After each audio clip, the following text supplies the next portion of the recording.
couple of years ago, I bought this camera at a yard sale for $1. I was on a mission to take pictures with it. Unfortunately, they don't make film for this camera anymore. So today we're gonna do something cursed. We're gonna deface this camera in the name of math and science and measuring. I'm gonna make one of those stupid camera lens caps again.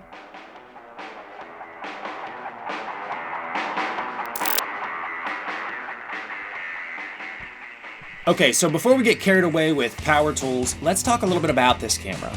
It's 1963, and Kodak accidentally drops the most popular camera line of all time. Before this, loading film sucked. Easy does it. Snickerdoodles! Kodak fixed that with the 126 cartridge. It's an enclosed film canister that made film dummy-proof. It wasn't made for professionals or artists. It was made for families, vacations, and people who just didn't give a shit about cameras.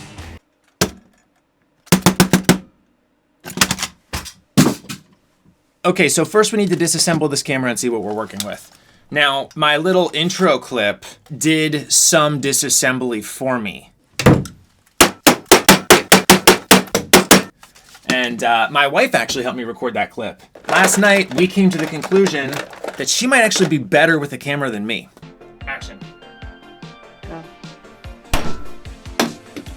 That one I think was my best work. Oh, it's so good. Let's see how it looks.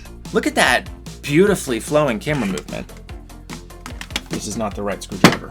So I'm not entirely sure what's gonna be behind this plastic prison, but I have a feeling that this adaptation is not gonna be as easy as the last one, and it might not even work. So we got this bezel off. This is the only piece of metal on this camera. Okay, so here's our mechanism here. That's crazy. So even after I slammed this down on the table like a solid 20 times yesterday, this will still fire and the shutter still works. That is just good engineering. Kudos to you, Kodak. I don't want people to think that I have it out for Kodak though, because the last video I made was featuring a Kodak camera too.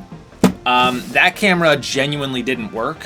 And I really, really wanted to use that camera just to take pictures. Like, I didn't want to tear that camera apart. This just was the next logical thing to do. Now we just got to figure out how to take this front part off. There we go. All right, so look, this camera does not have different shutter speeds. It has one shutter speed. We're gonna try and take this little plastic bezel out as gently as possible. This is plastic and this is plastic, and being that this is made in the 60s, I don't have much confidence that this is going to be a smooth operation. But I am a doctor of camera.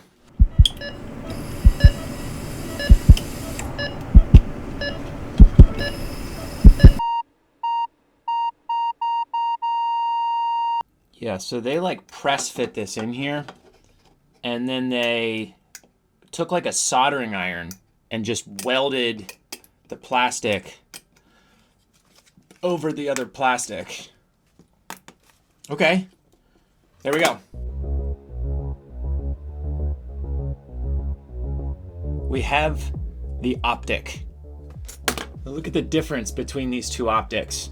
So this is my bougie one with a nice big piece of glass in it. And this is literally a piece of plastic. Like I said, I am not super confident this is gonna even work. Now that we got our lens out, we should try and clean it up a little bit, just so we can get the best results optically. There's like dust from the 60s, 70s, 80s, 90s, and early 2000s on this little lens. Now, I'm gonna use alcohol on this. I really hope that's not a bad idea. Just to be safe, I'm gonna test it on another piece of plastic here first. And yeah, I don't know if that's a good test or not. So, okay, I'm gonna just do a little smudge, just a little boop, boop, boop, little dollop here. And we're going to wipe it on my pants. That didn't really do anything, so this is really baked on here. All right, let's get started on the design process of this new an innovative lens that I'm going to be making.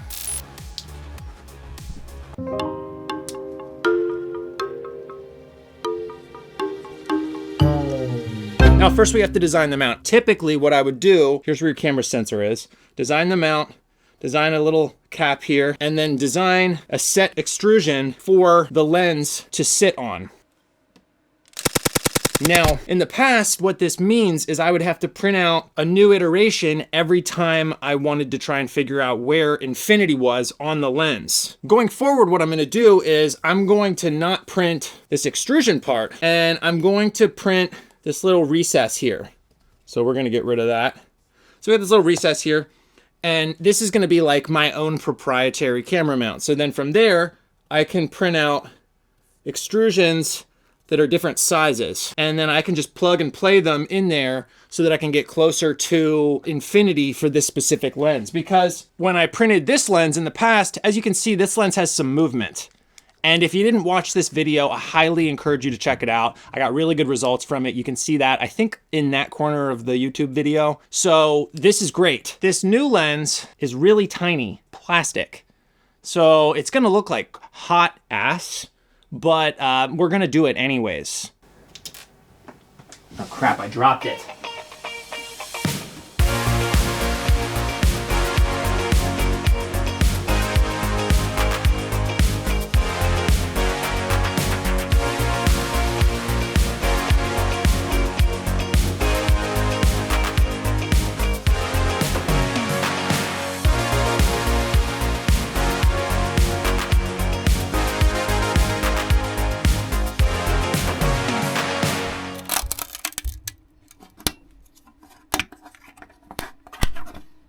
Okay, so it's a new day. Today's my birthday, and I did not anticipate this little Instamatic camera to create so many issues and to be so challenging to adapt. But real quick, I want to show you my new lens mounting system. So again, this is how I used to make lenses, and this is how I will probably make final iterations of lenses. It's all one piece. This is just a vanity ring here.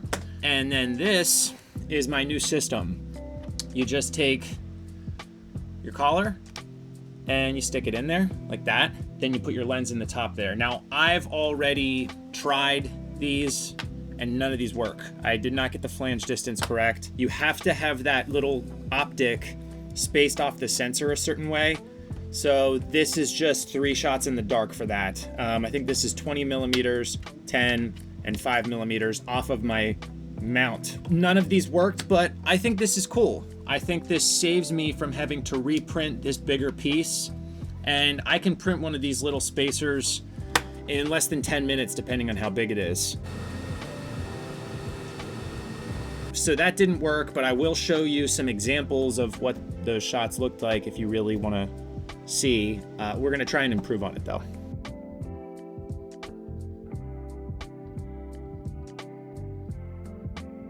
Okay, so I discovered some more things that might help me, might just make things more complicated. So this is 126 film by Kodak. As you can see here, the negatives were square, so it's 28 millimeters by 28 millimeters. And then this is 35 millimeter film. This is a 24 by 36. So all modern mirrorless cameras like the FX3 I'm recording on right now or my A7 IV, they use 24 by 36 millimeter full frame sensors. So when you're adapting like a vintage lens to your camera, it has full coverage over the sensor. With this, those images that I showed you, those were in APS-C mode on my A7 IV. I discovered something else that is, I guess, less than ideal. So when I peel this little shutter back, there's an opening here. This is essentially an aperture for the lens, and it's only about 3 millimeters. I designed these little aperture rings, and they essentially snap in the back here, and then you put your spacer on the front. And then I noticed that I had these really bad flares anytime I was pointed near any light source. So I made this lens hood. This just slips right over the top, and that didn't really do anything, to be completely honest with you. I'm not super thrilled with the results still. So we're gonna try and figure out how to get a more usable, sharper image, even if there's bad vignetting. So then I decided that I was going to remake my mount to give myself more depth so that I could move the aperture on the outside of this flange, because I wanted to try and mitigate the amount of vignetting that took place. So I made new aperture rings. These aperture rings are a bigger diameter than the other aperture rings. I'm in a spot where I can either have a more aesthetically pleasing, very soft image, or I can have a sharper image with really bad vignetting that looks like dog shit. Really, it kind of got the best of me, to be honest with you. But we're gonna try it anyways. So let's go take some pictures.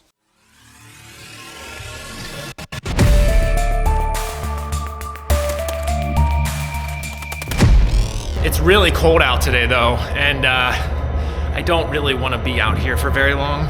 So we're gonna take a couple pictures and then we're gonna get the hell out of here.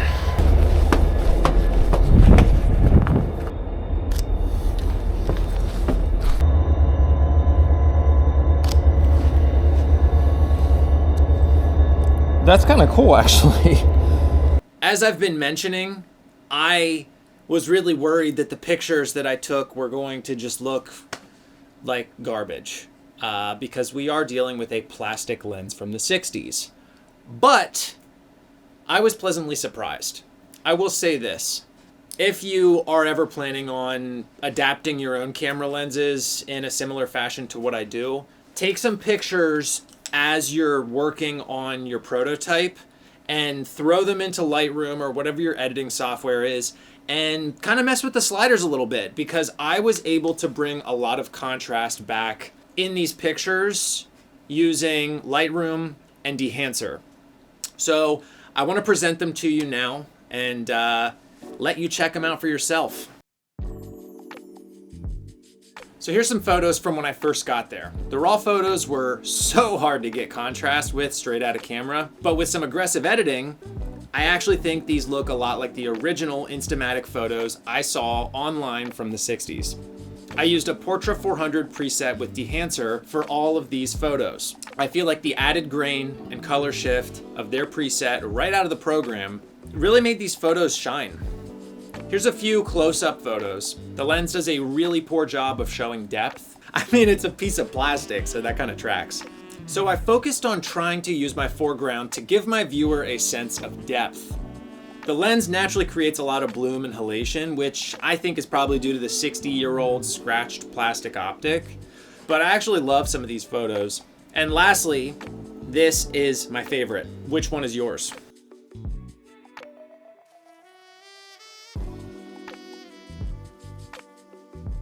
So yeah, it was ice cold out there today, so I didn't really take a great deal of pictures. I was freezing by the time that I was done, but I'd love for you to let me know in the comments which ones you like the most and what cameras you think I should try and adapt to my Sony mirrorless cameras next. One thing I want to show you for sticking around, I got something interesting that I think you're gonna like. So recently, I picked up this medium format camera. I am going to be making a video on this camera very soon.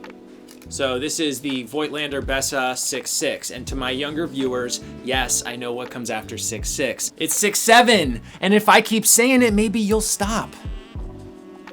Anyways, so pretty soon you're gonna see me monkeying around with this camera, and I'll tell you right now, I'm gonna try and shoot it as is because this is a very good specimen from like the 1940s. But if it starts acting up, I might just rip this optic off and throw it on my modern camera and take some pictures with it that way. So thanks again for hopping on here and checking out my video. I appreciate all of you, and you should see a video from me in the very near future. Oh, and don't you forget to hit that subscribe button, because if you made it all the way through this video, then you obviously had a good time. And I make these videos very frequently, so you know what to do. Peace. Unfortunately, I can't take any pictures of the trains because of these like reinforced glass panes. It just looks like the trains are in prison or something.